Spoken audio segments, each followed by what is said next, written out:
নমস্কার বন্ধুরা, সবাই কেমন আছেন? আশা করি সবাই ভালো আছেন, সুস্থ আছেন। আজকে চলে এসেছি আবারও একটা নতুন ব্লগ নিয়ে।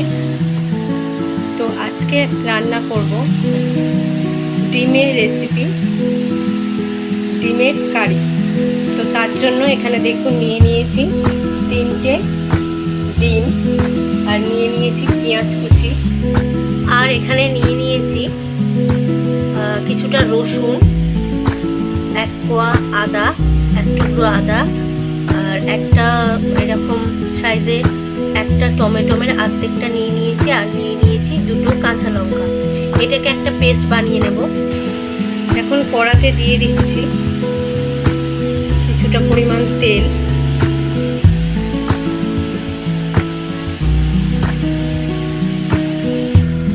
এখানে দেখুন যে ডিমটা রেখেছিলাম তার মধ্যে অল্প একটু নুন নিয়ে নিলাম, দিয়ে দিচ্ছি অল্প হলুদ গুঁড়ো, দিয়ে দিচ্ছি অল্প লঙ্কার গুঁড়ো। সবটা মিশিয়ে নেব, ডিমের মধ্যে মাখিয়ে নেব।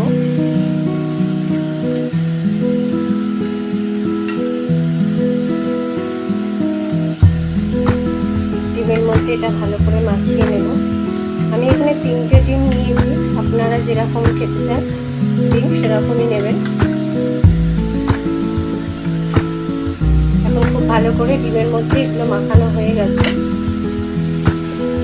এবার কড়াতে তেলটা ভালোভাবে গরম হয়ে গেছে, এর মধ্যে এই ডিমগুলোকে দিয়ে দেব।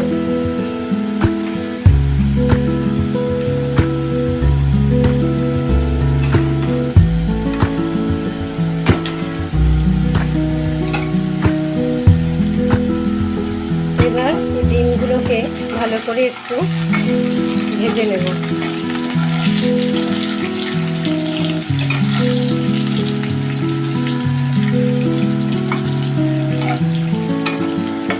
একটু লাল লাল করে ভেজে নিতে হবে। এবার দেখুন ডিমগুলোকে ভালো করে ভেজে নিয়েছি। এবার এগুলো তুলে নেব একটা পাত্রে।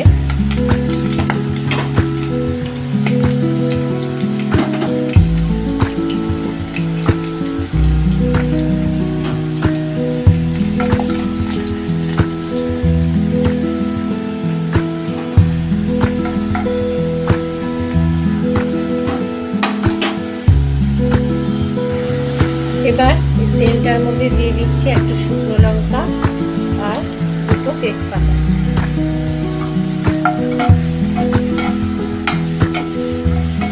একটু নেড়ে নেব। এবার এর মধ্যে দিয়ে দেবো কেটে রাখা পেঁয়াজ।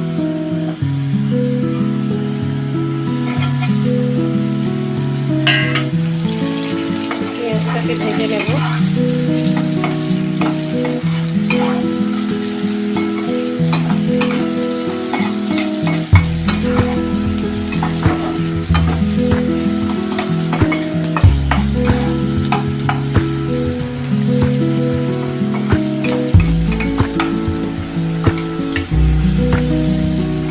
পেঁয়াজটা একটু ভালো করে লাল লাল করে ভেজে নেব। এতে সামান্য নুন অ্যাড করছি। নুনটা এর মধ্যে মিশিয়ে নেব। নুনটা দিলে কি হবে, পেঁয়াজটা তাড়াতাড়ি ভাজা হয়ে যাবে, নরম হয়ে আসবে।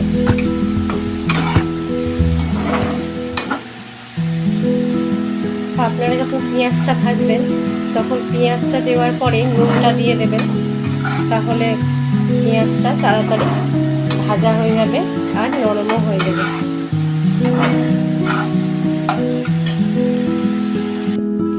এবার এখানে যে টমেটো, কাঁচা লঙ্কা, আদা, রসুনের মশলাটা নিয়ে নিয়েছি সেটা পেস্ট করে নেব।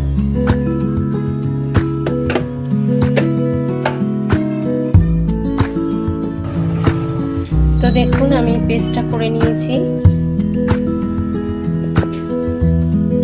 পেস্টটা বানিয়ে নিয়েছি। দেখুন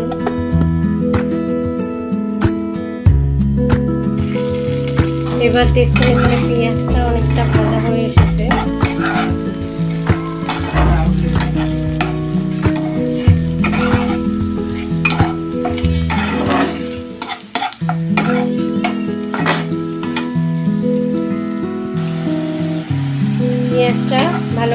হয়ে গেছে। এবার যে পেস্টটা বানিয়ে রেখেছিলাম সেটা এবার এর মধ্যে দিয়ে দেবো।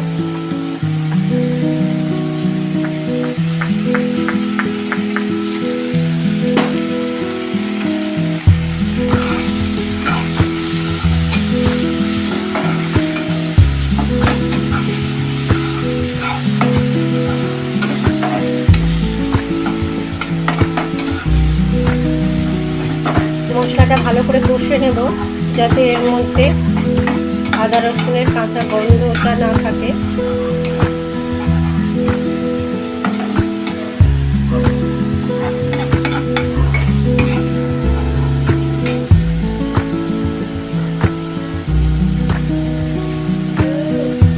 মশলাটা ভালো করে কষানো হয়ে গেছে। এবার এর মধ্যে দিয়ে দিচ্ছি 1 চামচ হলুদ গুঁড়ো, দিয়ে দিচ্ছি 1/2 চামচ গুঁড়ো জিরে গুঁড়ো, 1/2 চামচ ধনে গুঁড়ো,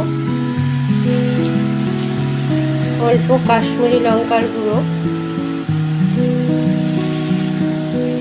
এবার এগুলোকে মাখিয়ে নেব।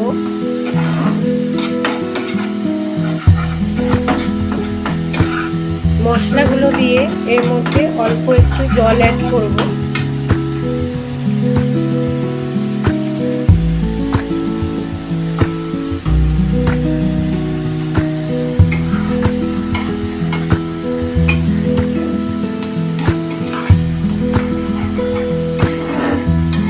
যাতে মশলাটা পুড়ে গিয়ে গন্ধ না হয়, তার জন্য একটু জল অ্যাড করলাম।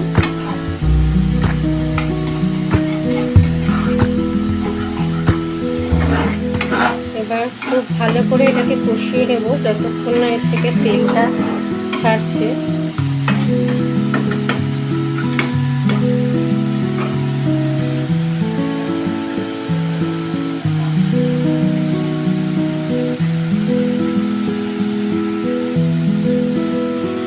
এটা 2-3 মিনিটের জন্য একটু ঢাকা দিয়ে দেব, যাতে মশলাটা ভালোভাবে কুক হয়ে যায়। কিছুক্ষণ পর ফিরে এলাম। দেখুন বন্ধুরা, কালারটা কত সুন্দর এসছে, তেলটাও মশলাটা থেকে ছেড়ে দিয়েছে, বেশ সুন্দর একটা স্মেল বেরিয়েছে। তো এবার এর মধ্যে কিছুটা পরিমাণ গরম জল অ্যাড করব। দিয়ে দিচ্ছি এতে অল্প পরিমাণ গরম জল।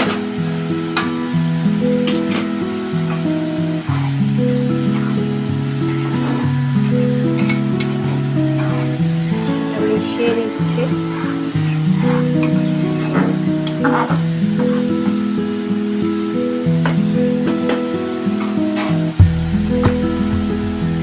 এবার এর মধ্যে ভেজে রাখা ডিমগুলো দিয়ে দেবো।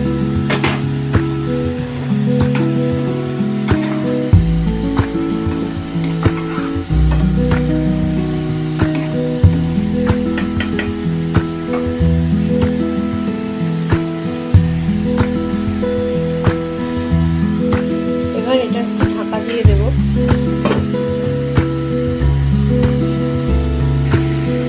এবার দেখুন এর মধ্যে এরকম করে কেটে রাখা 2 কাঁচা লঙ্কা দিয়ে দিচ্ছি।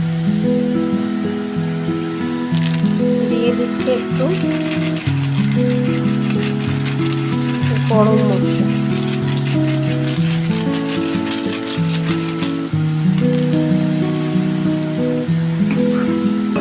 মিশিয়ে নেব।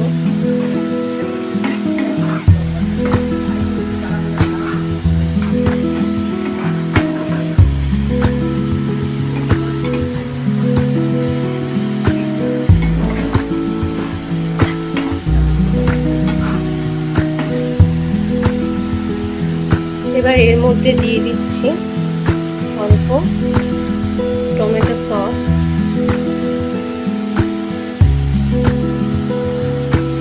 আর অল্প একটু চিলি সস।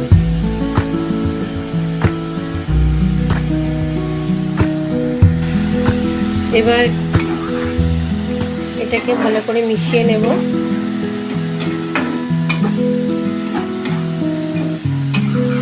এবার একদম রেডি হয়ে গেছে আমাদের আজকে ডিমের কারি।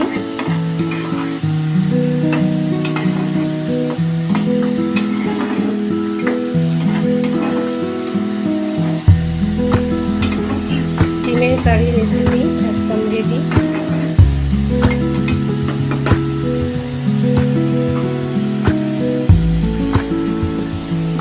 তো বন্ধুরা, আপনাদের সবার কেমন লাগলো একটু জানাবেন।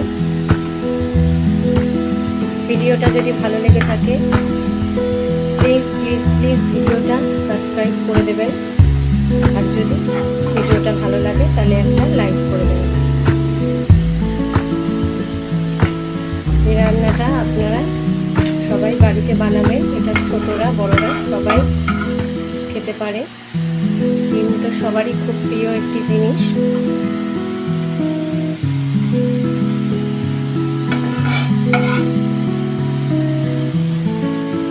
তাহলে আজকে ভিডিওটা এখানেই শেষ করছি। সবাই ভালো থাকবেন, সুস্থ থাকবেন। দেখা হবে পরের একটি ব্লগে। তাহলে আসি,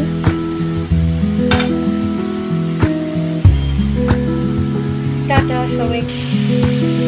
ভিডিওটা সবার কেমন লাগলো অবশ্যই জানাবেন। এই রেসিপিটা অবশ্যই বাড়িতে করে খাবেন। আজকে তাহলে আসি, দেখা হবে পরের একটি ব্লগে। সবাই ভালো থাকবেন, সুস্থ থাকবেন। ভিডিওটা যদি ভালো লেগে থাকে একটা লাইক করে দেবেন আর আমার চ্যানেলটিকে সাবস্ক্রাইব করে দেবেন।